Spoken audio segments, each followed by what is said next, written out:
Hello, everyone. Thank you for tuning into this Your Overseas Home webinar on buying a property in a ski resort. And in this session, we're going to be focusing on identifying homes by the slopes that offer the best rental returns. My name is Richard Way, a member of the Your Overseas Home content team, and I'll be hosting this session. It's great to have you all here, whether you're watching live or you're catching up on demand, because this is actually being recorded and will be available to watch on the Your Overseas Home website. So you can revisit it at any point after the live session. You can refer it to friends and family who you think might find it useful.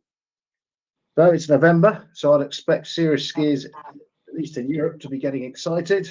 The winter season is on the cusp of kicking off in the Alps and Pyrenees, although I've read recently that they've had some serious dumps, I think, in some of the resorts, some of the mountains, so the higher resorts. So I think some of them are actually opening earlier. Perhaps you're getting excited about skiing. Perhaps you're actually getting excited about the idea of searching for your own home by the slopes, in which case you're in the right place. But have you given any thought to where and what type of property you want? Careful research is crucial, especially if you plan to maximize rental returns from your ski home, which is quite a normal thing, quite a popular thing to do with a ski property. Many mountain resorts are as popular outside of the winter season when the snow is gone as they are during the ski season, which can, of course, increase occupancy levels of a property and add to its overall rental yield. But I'm not the expert on this. Instead, we're lucky to have ski property expert Mark Lightfoot here today to share invaluable information and nuggets with us. Mark, he loves nothing more than shushing through fresh powder, runs the leading ski property portal Snow Only. Snow Only is a one-stop shop online platform that lists thousands of ski properties for sale in the Alps and other ski destinations around the world. It connects you with service providers and generally dishes out lots of useful information. And Mark is there to offer some first-hand recommendation advice for people looking for ski homes. So we've got about 30 minutes for this session, but we're going to kick off with a presentation from Mark. And then we want to hear from anyone watching live. So if you have a question, please don't be afraid to ask us. You can use the questions tool, which you should see on your dashboard there. Type it in there, and then I'll field the question to Mark at an appropriate time. So let's really take advantage of having Mark available here today live. He's given up time from his busy schedule to present and answer questions, so it is a great opportunity. But that's enough from me. Hi, Mark. You can hear me okay? You're ready there? I can hear you very well. Thank you, Richard. Fantastic. Thanks for being here, Mark. I'll hand over to you now. Let's hear about rental property in ski resorts. Yeah, no worries. You're correct. It has been skiing. Some of my friends are skiing in Verbier at the moment, and we are already on the November the 6th. So pretty good. Yeah, let me just jump into the presentation quickly because I know that we're kind of pressed for time. It's a really interesting time at the moment in terms of what people look for in a ski property. I think in a very, very short space of time, we are evolving very, very quickly. We've just obviously, we're kind of in the shoulder season at the moment. We've just obviously passed through summer, coming into the winter season. Everything's turning white. The snow is falling. So it's interesting that we kind of look on that year-round dual season resort that we can kind of take advantage of that we had in the summer. So ski resorts that deliver year-round returns. Across Europe, alpine destinations are transforming into year-round playgrounds, offering strong rental demand in summer and winter alike. That means more holiday makers, more occupancy, higher returns for property owners. Here is why. It's really the leads that come through, just to kind of paint a picture to start with, the leads that come through our site in the last maybe 18 to 24 months have predominantly been for the ski property, but there is so many people, I would almost say 50-50, that are asking now for ski properties, but they have to use it in a dual season aspect. that has changed so many kind of fundamentals of how people buy property from an ROI point of view, and just from a usage point of view, in terms of how they access the summer and the combination of the summer and winter resorts. So we're going to just go through a few scenarios for that, and maybe just highlight some particular areas. Richard, if you have a question, feel free to ask us. Obviously, we're going through. I want to point out that recently, Knight Frank have released the Alpine Property Report 2026, where we can get a lot of this data from. So if you are interested in kind of having a look at a lot of data, Knight Frank is a really good place to go to, and you can download their report. So I will start with Summer in the Alps, a new era. The summer in the Alps is booming. It's now a proven trend, not speculation, and it definitely is. There are some stats to kind of support all of this. Lift passes have jumped 46% from 2021 to 2022 to 2023, 2024, with growth still continuing in 2025. That is a huge amount. Summer lift passes could exceed 1.4 million, and buyers' attitudes are shifting. Some now prioritizing summer use with winter as a bonus. Just to emphasize that, from what we're seeing on our site, there are so many people looking for summer properties, wellness centres, but they don't want to take away from the ski aspect of it. But there is just a bit more of a balance about when people are using it. So we obviously, as we go through this presentation, we can see where the best places to maximize the rental return is. Don't forget, what we used to expect from a ski property was a 16 to 20 week period based on the rentals. We have now added another 8 to 10 weeks in the summer for that. So we're now on anywhere between up to about 30 weeks of rental income in a 52-week year. So that's pushed the ROI up like such a huge amount. Up about 50%, if you kind of look at the figures. 41% of Alpine buyers want year-round use for their property. 41%, that's such a high rate now. 16 to 20 weeks of the ski season have now been added, another 8 to 10 weeks of rental income. What's driving the trend? So what we're seeing at the moment is obviously there's a lot of growing interest in wellness, particularly. I think this is all post-COVID. Now we are experiencing kind of a very healthy exercise, fresh air lifestyle. So wellness is of great importance to people. We're even doing alcohol-free beer, aren't we? So it's all to do with kind of the health of our bodies, the outdoor lifestyle, and milder climates. Milder climates is quite an interesting one. We see at the moment a lot of money coming up from places like the Far East, Dubai, Singapore, Hong Kong, where it can get incredibly hot. So people are just searching for something that's a little bit cooler when they can leave their destinations in the summer, which I assume is in excess of probably 40 degrees. Obviously the Alps keeps the area cool, so it's a nice lifestyle change. Climate change issues elsewhere make the Alps more attractive, as we just mentioned. And 59%, again, data from Knight Frank here, 59% say this makes them consider alpine homes because of the climate change. And 58%, this is huge, would buy even where snow is limited. Now, we will go through some resorts later, but you can, it's a very easy argument to see that people are, I wouldn't say they're not so concerned of the snowfall at the moment, because also driving around the Alps is pretty easy to access as well. So you can always drive to destinations where the altitude is high. Top summer draws is mild weather, outdoor sports, and wellness activities. The new Alpine resident, again, this we can see has kind of evolved over the last 5 years.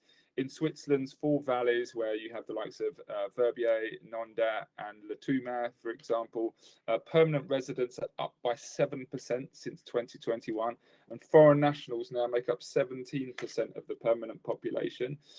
Families are district settling permanently, reflecting in rising school enrolments and new campus expansions. We could see this happening about probably 5 or 6 years ago. The inquiry that we were getting was a lot to do with not just the ski area, but it was things like hospitals, schools, easy access to airports, somewhere where people could live full time. And I think with obviously the now push with the summer, it's being a more all year round resort, obviously 30 weeks of the year. You can see that people are now, obviously with COVID, the way people work, just you might as well go and work in the Alps if you're going to go and work anywhere. So again, as long as the fundamentals of having schools for the kids, hospitals are close by, there's no reason not to. New French and Swiss developments are designed for year-round living, not just skiing. Features are including private ski lifts, wellness centres, summer terraces, flexible living working spaces. As obviously we've just gone through a little bit there. I think flexible living working spaces is quite high on the agenda. The primary residence, ski and ski out access, not just holiday homes. The interesting point here is that we can combine all these new build developments with ski and ski out access, obviously for the slopes, but these places are also combining the fact they have ski and ski out with the wellness facilities, with the summer activities, easy access to the hospitals and the schools, which make it a year-round destination. Again, that obviously is highlighted by rental returns if people want to do rentals. What's fueling the shift at the moment? It's remote work. Freedom allows relocation. We're seeing a lot of people obviously relocate to France. Post-pandemic lifestyle priorities, nature, space, and well-being. As I said, you can see this has had a fundamental shift post-COVID. The things that restricted us during COVID, the lack of space, the lack of fresh air, the lack of activity, is complete polar opposite. Obviously in the Alps you have all of those things in abundance, and at the moment people are loving. Don't forget, just to kind of point out here, which I always say to people, there's no comparison to the Alps. There isn't another Alps somewhere. So I think that the fact that they offer so much in terms of what people desire at the moment, it kind of creates that funnel for people to go there. Obviously, there are a lot of resorts and people are quite selective with the resorts that they like. But in terms of actually being in the mountains, there isn't a comparison. Infrastructure upgrades make access easier all year. We'll talk a little bit about that later. Again, international schools support family life in the Alps and climate in places like Dubai, as we mentioned. I spent a fair amount of time. Actually, my favorite time to go over to the Alps is in the summer. I prefer it to the winter. Maybe it's the old age a little bit. But I love being around the summer, the warm weather, just the fact that you can get everywhere, the hiking, all this kind of stuff. But also, there are such huge activities that go on that create that atmosphere in the summer, almost in comparison to the winter. We have the Tour de France stages that just galvanizes everyone. There is obviously a huge bike scene in France. You have things like the Mont Blanc Marathon. I know that there's marathons everywhere. When I was in France recently, there was always loads and loads of activities going on. You have the Verbier Festival. I was there for the Morzine Spartan Ultra World Championships, which basically took over the whole of Morzine, which was amazing to watch. So many, just to kind of point out, when I was there, I was at one of the apartments and standing on the balcony looking across, and it was where the paragliders landed. And the same view, I could see the paragliders landing, the people hiking up the hill, the people running the Spartan race, and seeing the mountain bikers come down, all happening all at the same time. So in terms of what it offers, there is so much activity. This isn't even including the people that swim in the swimming pool or on the water slides or climbing in the river or just having a good time. Again, Morzine Mountain Bike Festival, the Annecy International Animated Film Festival, Outdoors Open Air Festival, and on and on and on. And there is loads and loads of activities. But you can see that there is a conscious effort from the local municipalities to push these kind of events. And I think that obviously from a buying perspective, just if you have obviously the Tour de France or the Mont Blanc Marathon or the Morzine Spartan Ultra, which I was there, every unit was taken up. It was fully rented, which is pretty rare. So again, as I said, taken from the Knight Frank report, which we offer thanks to. So one of the questions they asked, which I think is really relevant to what we're talking about, is if you were to relocate to the Alps permanently, what would your motives be? Average ranking based on order of preferences. So first one is nature and outdoor views. I think we get this from 99.9% of the people that are looking to buy a ski property, that they want the nature, they want the outdoor, and they want the views. Very difficult for developments to sell property that doesn't have a view. It's part of the dream. It's part of the process. It's part of the reason that you're trying to change the lifestyle from what you have. So views are fundamentally important. That's what people have in their head. Safety, security, financial and physical. Wellness and fitness, as we've kind of covered a lot there, and we'll cover on the next slide. Good schools, lifestyle, and to go off-grid, live off the beaten track. I think that probably goes hand in hand with a little bit of the diversity of what you want from your life. For anyone that's kind of working many hours in office spaces, it's quite nice to go and do a few hours in the Alps looking at the mountains. So aside from the skiing and snowboarding, which other activities appeal? There's kind of a list here, starting. What I love about this list is if you look at it, most of these things are free. So if you look at hiking, obviously absolutely free. Swimming in the lake activities, free. Cultural, music, food experiences, generally free. Wellness, yoga, Pilates retreats, you get a lot of those within your development if you decide to purchase in a development. So again, free. Mountain gravel biking, if you have your own one, again, free. Road cycling, free. Trail running, free. Golf, we know, is very expensive. Golf can be a little bit more expensive, but still a brilliant place to play golf and that outdoor lifestyle in the likes of Maribel or Chamonix and Flégère, etc. Tennis and paddle, obviously the craze going around the world at the moment. Rock climbing, paragliding, polo, all these things. If you look at 1, 2, 3, 4, 5, 6, 7, 8, 9, 10, 11, 12, 13, in most resorts, these things are in abundance in a summer activity. So there is tons of, and this isn't just limited to these things. There are so many more things to do. So as I said, that kind of summer push for people having this desire to live a healthy, adventurous outdoor lifestyle is only supported by the fact that all this stuff is in abundance in the French Alps. The bottom line, the Alps are evolving from a seasonal ski retreat to a year-round lifestyle destination. This is obviously supported by increased ROIs.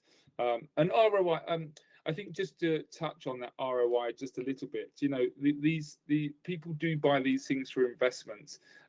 So when you see, if on a normal basis there was, from a ski rental point of view, minus kind of all your costs, maybe it was at, you know, 1-2%, something like that. But now obviously with the summer activities and having a lot more of a lifestyle all year round, you can look at maybe rental returns maybe more at 3-4%, which is just a lot more appealing for people, and you still get the benefit of that lifestyle having the ski property there. So I think for a lot of people, with the appreciation of the property, which we won't get into today, there's a lot of positive factors about why people are buying in the Alps, especially from an investment point of view. The mountains are no longer for winter, they're just home. This is a love this stat. 26% proportion of high net worth individuals surveyed, they say they would use their alpine home mainly during the summer, only marginally below the 27% who prefer mainly winter use. I think this is a really good statistic to see how balanced it is about using the winter and the summer for your ski property, and obviously from a rental point of view, that people want to use their ski properties in the summer. We've had a lot of people that have come through that have literally zero intention of using their property in the summer. Sorry, in the winter.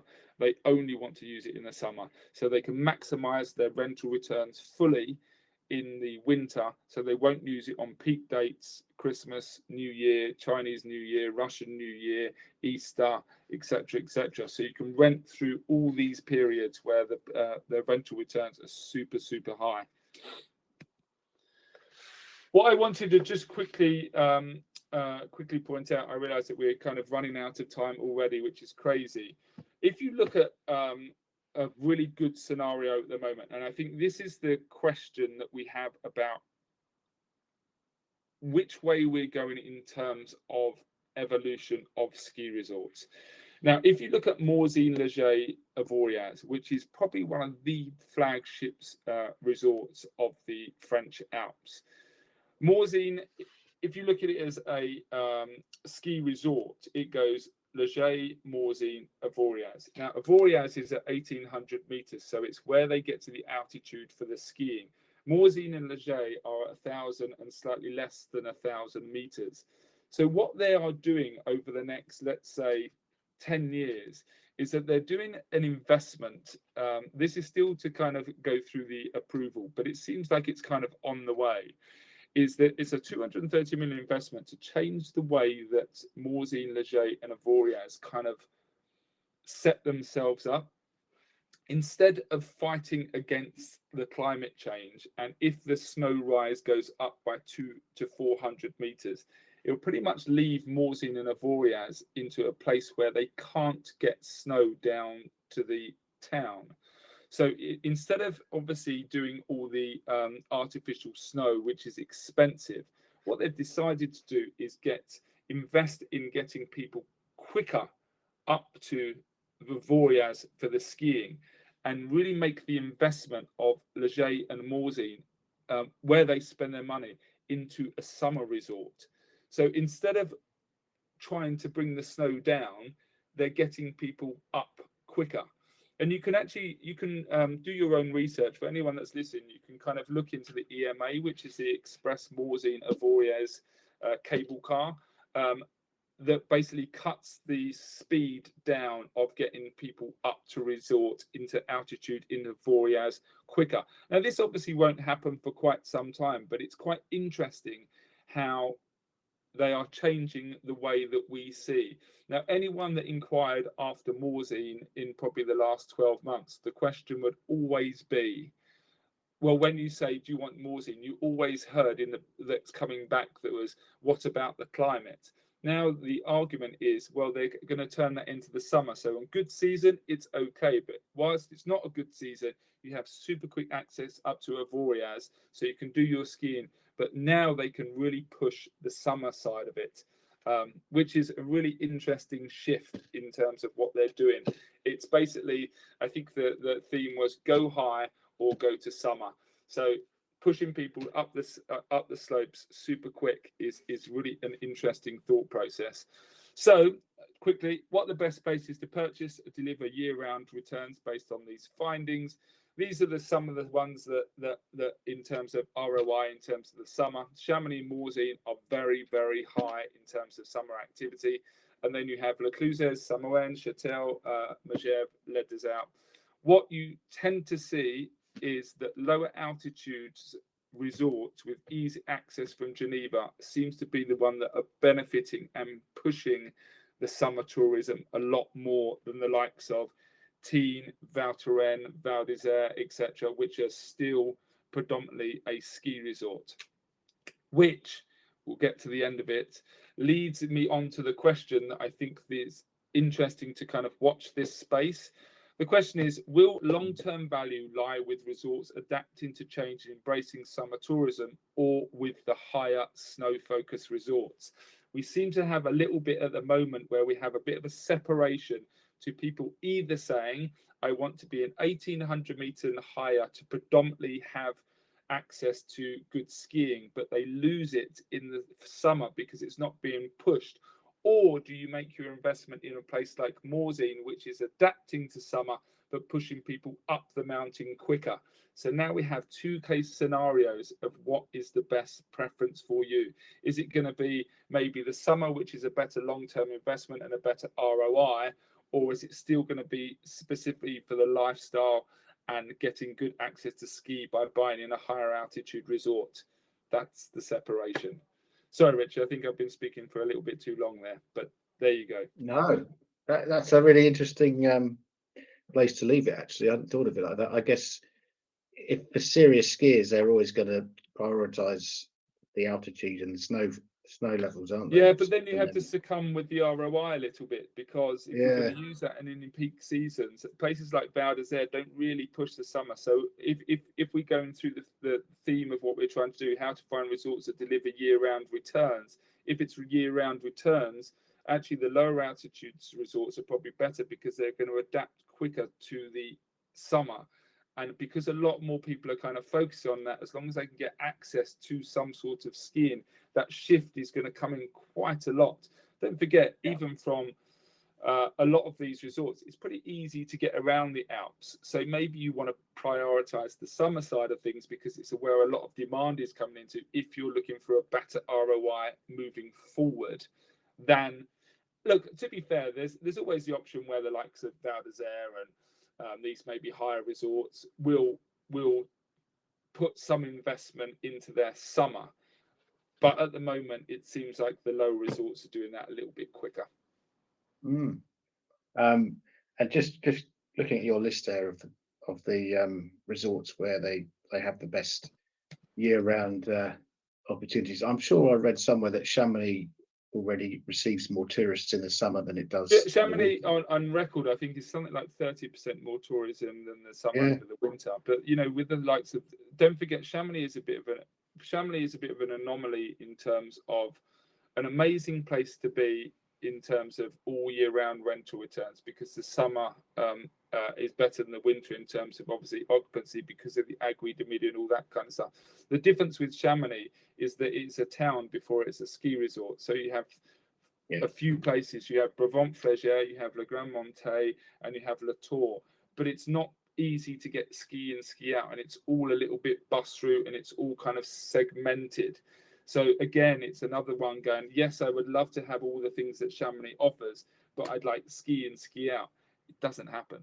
Can't get it. Yeah. So there's always, I always say that if there's a tick box of maybe 10, it's very difficult to get 10. Sometimes you've got to make a sacrifice somewhere.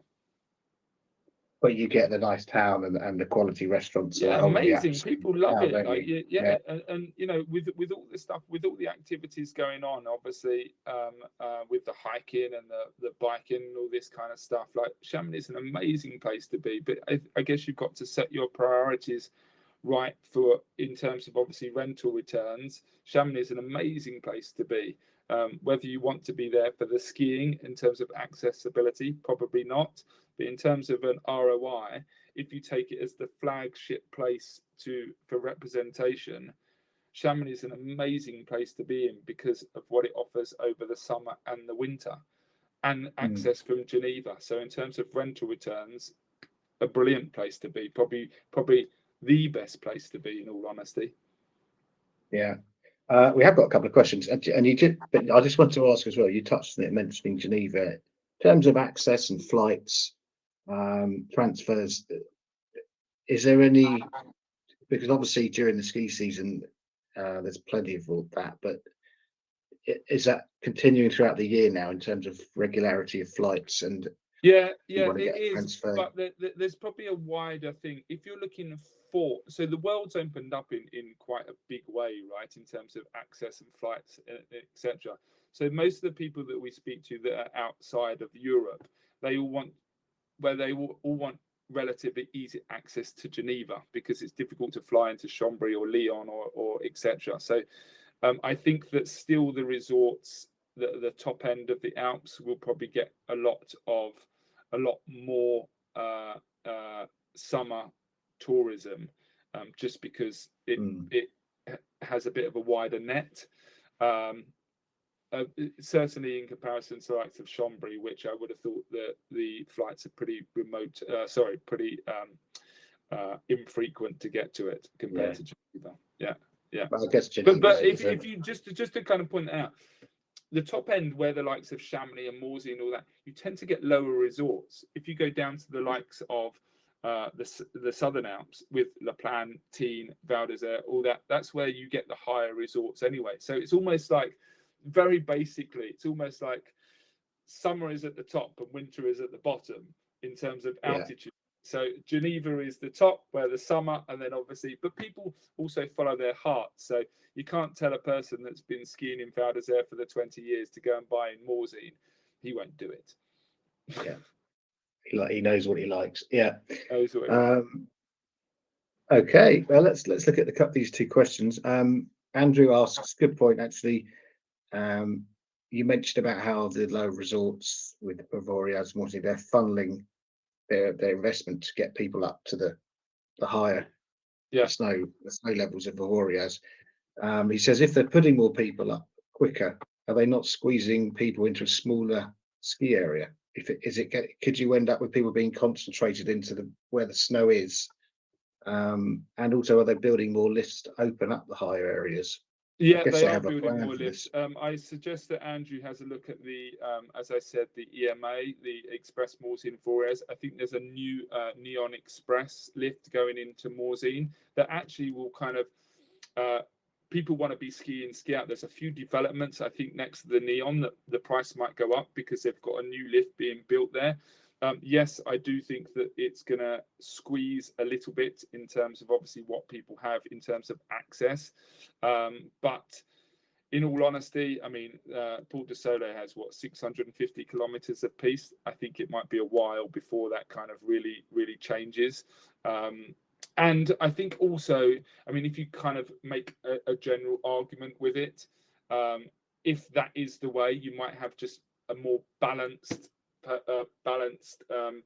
amount of people coming, and maybe less people going to the likes of Voriaz for the winter anyway. Okay. I know you just said you didn't want to talk about price appreciation, or that's for another time, but we have a question about prices from Rasmus. He's just purchased a one-bedroom apartment in Netanya, getting the keys in January.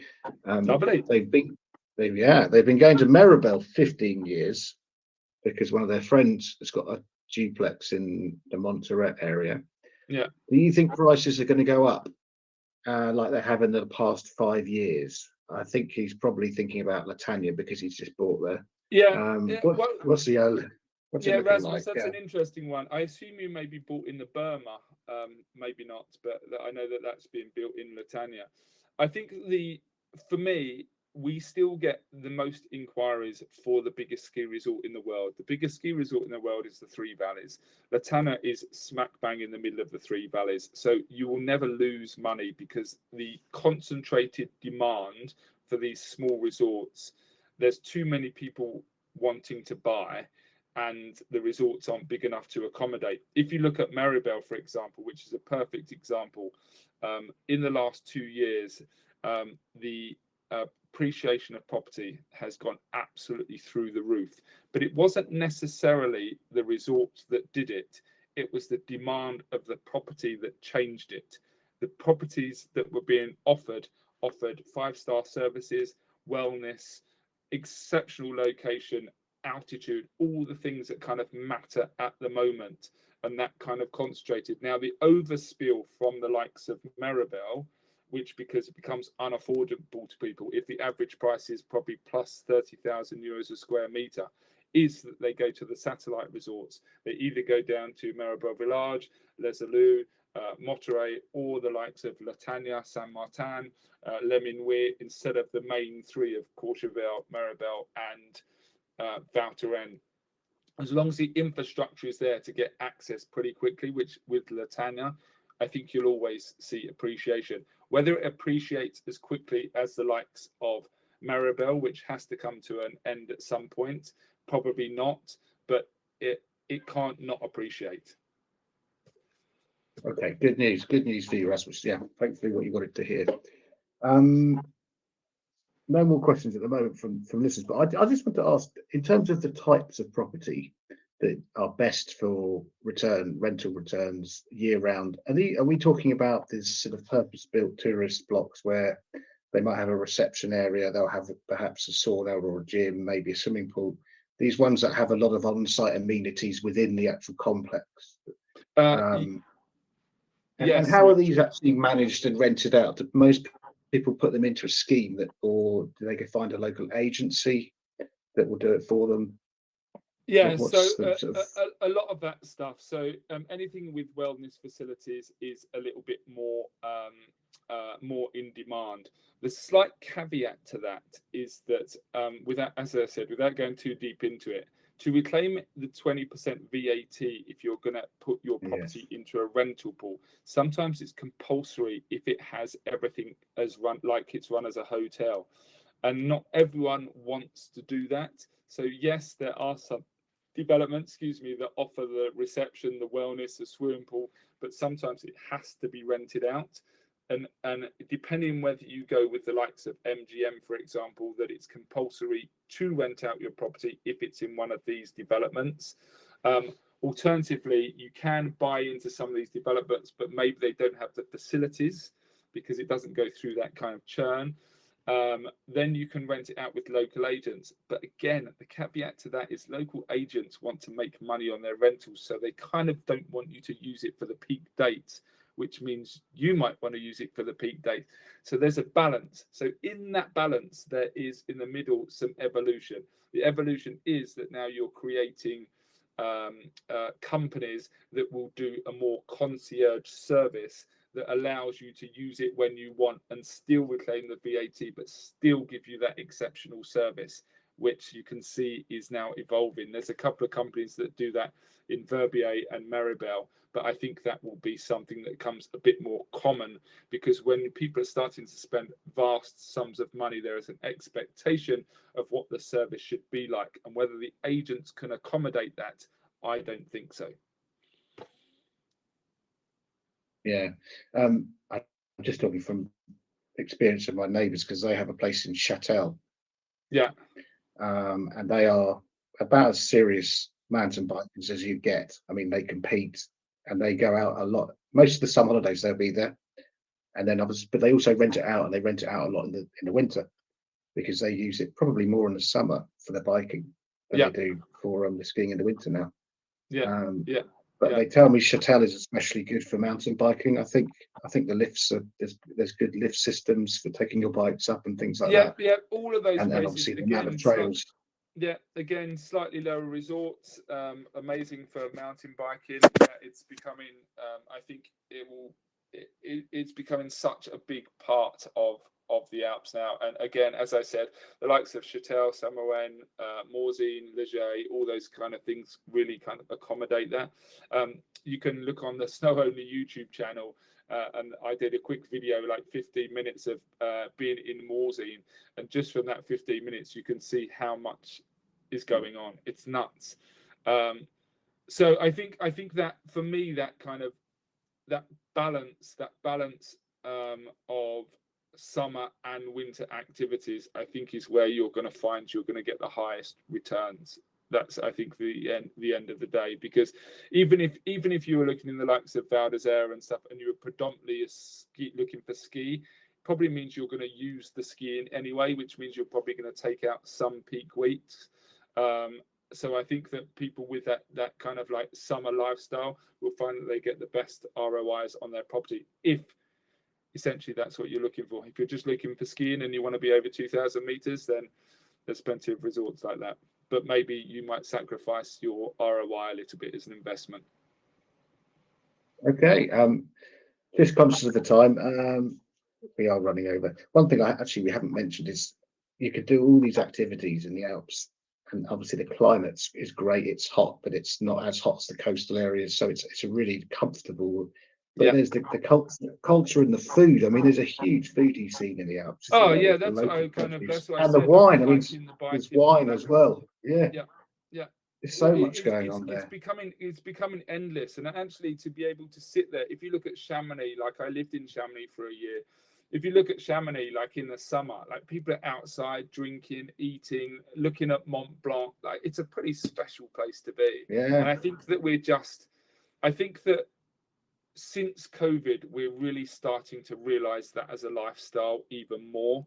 And I think it's just pushing a lot more people into these resorts. And hopefully, even a lot of these smaller resorts can adapt. There's always something going on in the summer. So we're not so, which is wonderful for us as a business. We're just not so reliant on the fact that is it going to snow? Is it going to snow? If it doesn't snow, then a lot of people aren't really using it for that anyway. They're looking for it for the summer, which we didn't really have before as much. Okay. Sadly, we're going to have to end it there. We could talk about the Alps and everything, and the fun that's to be had there for a good few hours, but we are on a limited time.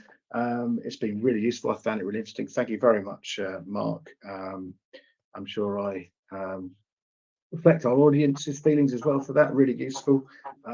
You can contact Mark afterwards via your overseas home or through Snow Only. If you've got any questions, do get back in touch with us. Like I said, we've run out of time now. Yeah, Richard, just to point out, happy to have a chat with anyone. No worries. If they Yeah. give me a call just to kind of tell me about their investment, or if they're looking to make an investment, happy to chat and point them in the right direction. If you'll offer that one-on-one, won't you? You'll Of reply course, to yeah, emails absolutely. personally. Yeah. It's fun. It's fun talking about skiing. I've got no qualms. It is, isn't it? And mountains and just We're good. yeah, Yeah, it we're is. good. It's a pleasure. Okay. Thank you very much, everyone, for tuning in. Whether you're watching it live or you might be watching a recorded version. All the best for the winter seasons, everyone. Let's pray for lots of good dumps of snow. Small request from us at your overseas home. If you found this useful and you're feeling a little bit generous, then do leave us a review on the review website Trustpilot. There's a link for you to do that there on the screen. Otherwise, that's it from us. Thanks again, Mark. Thanks to everyone. And good luck with your property search in the mountains and ski resorts. Thank you.